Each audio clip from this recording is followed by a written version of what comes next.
आदरणीय ज्योतिरादित्य सिंधिया जी सांसद हैं। और मैं मानती हूँ कि वो बेटियों का, माताओं का बेहद सम्मान करते हैं। और ये बात इसलिए कह सकती हूँ क्योंकि मैं बचपन में स्वयं उनकी गोदी में खेली हूँ।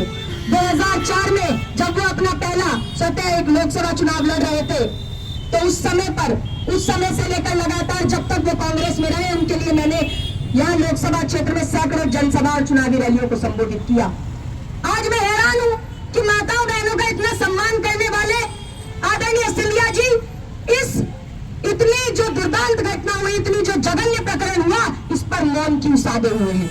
और साथ ही साथ मैं इस बात के लिए भी हैरान हूँ कि वो ओबीसी बच्ची के साथ बलात्कार हुआ और उसके बाद इसी शिवपुरी जिले के अंदर, साथ ही साथ इस लोकसभा क्षेत्र में कई ओबीसी विधायक मौजूद हैं। यहाँ तक कि मध्य प्रदेश के मुख्यमंत्री स्वयं ओबीसी वर्ग से आते हैं और देश में जो प्रधानमंत्री पद पर बैठे हैं वो भी अपने आप को ओबीसी बताते हैं। तो आज मैं पूछना चाहती हूँ, ये ओबीसी विधायक आखिर इतने बड़े प्रकरण पर मौनी बाबा क्यों बने बैठे हैं?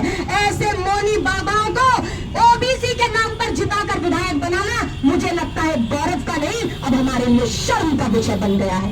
और इसीलिए मैं कहना चाहती हूँ कि ऐसा क्यों है?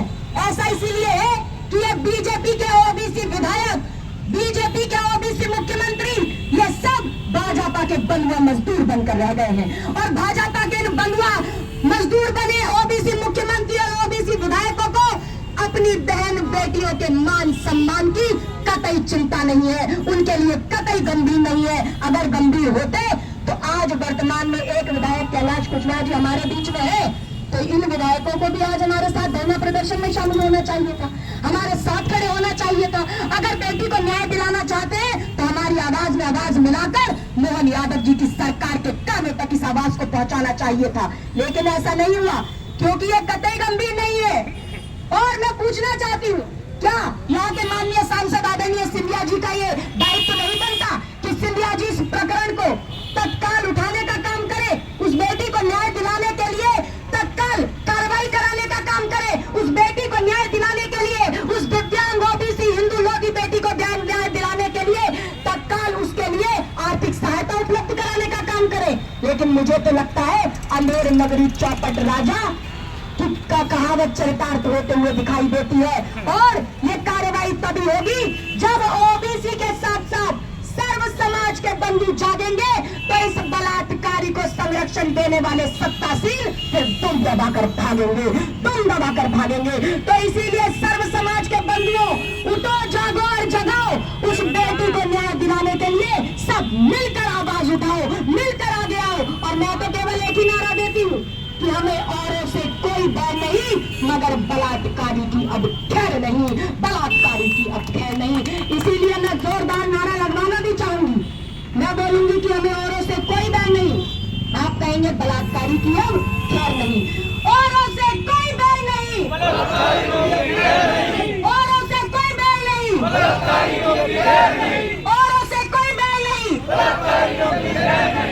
और मैं ये नारा इसलिए लगवाती हूँ क्योंकि अभी आपने सुना होगा, कुछ समय पहले उत्तर प्रदेश के अयोध्या में एक बलात्कार का प्रकरण सामने आया।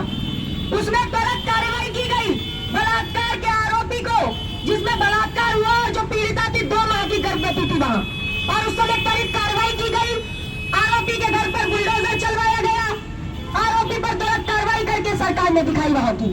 परंतु मैं पूछना चाहती हूँ कि जब मध्य प्रदेश के शिवपुरी के अंदर एक दिव्यांग दर्शनार्थी आस्थावान हिंदू ओबीसी लोधी बेटी के साथ अत्याचार, दुराचार और बलात्कार की घटना हुई, जब वो गर्भवती हो गई, उसके बाद भी मैं पूछना चाहती हूँ अभी तक यहाँ पर कार्रवाई क्यों नहीं की गई? क्यों अभी तक गिरफ्तारी तक नहीं होने का काम किया गया?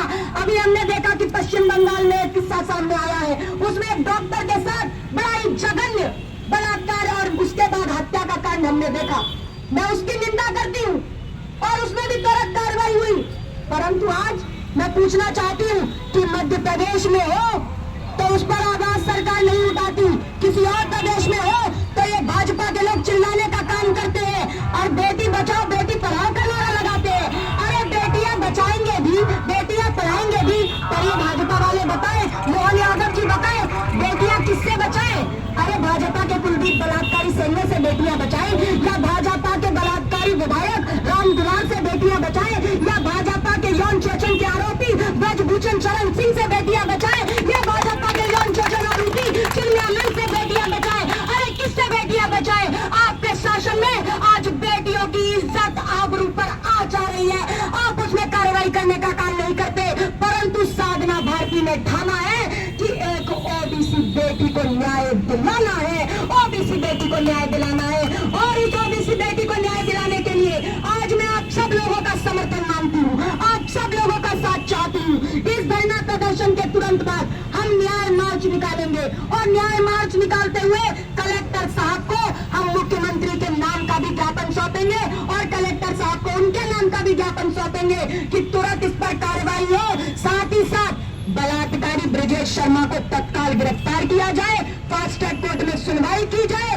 और साथ में एक और वो दुख की बात आपको बताना चाहती हूँ कि जिस बच्ची के साथ बलात्कार हुआ, हम सुन रहे थे 8 माह की गर्भवती है, 1 महीना बीत गया है, वो 8 महीने से 9 महीने की गर्भवती हुई, उसके बाद उसने एक नाजायज बच्चे को जन्म दिया है, लेकिन तब तक भी उस पाखंडी पुजारी ब्रजेश शर्मा की अभी तक गिरफ्तारी नहीं हो पाई। ये शर्म की बात है।